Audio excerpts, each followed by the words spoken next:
கிறிஸ்துவுக்குள் அன்பானவர்களே, நம்முடைய ஆண்டவரும் இரட்சகருமான இயேசு கிறிஸ்துவின் வல்லமையான நாமத்தில் உங்களை வாழ்த்தி வரவேற்கிறோம்.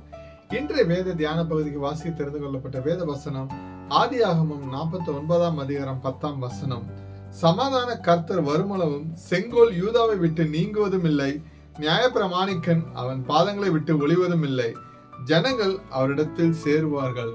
ஹல்லேலூயா. கர்த்தருக்கு பிரியமானவர்களே, சமாதான கர்த்தர் இயேசு கிறிஸ்து. இயேசு கிறிஸ்து ஏன் சமாதானத்தின் கர்த்தர் என்று கூறுகிறோம் என்றால், ரோமர் 5:1 இவ்வாறாக குறிப்பிடப்பட்டுள்ளது: இயேசு கிறிஸ்துவின் பலியின் மூலம் நாம் தேவனுடன் சமாதானம் அடைந்து அவர் பிள்ளைகளாய் இருக்கிறோம். ஆமென்.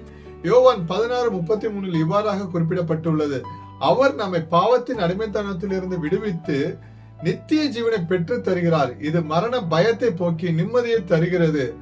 அவர் நமக்கு உலகத்தால் கொடுக்க முடியாத நிலையான சமாதானத்தை அளிக்கிறார். ஹல்லேலூயா.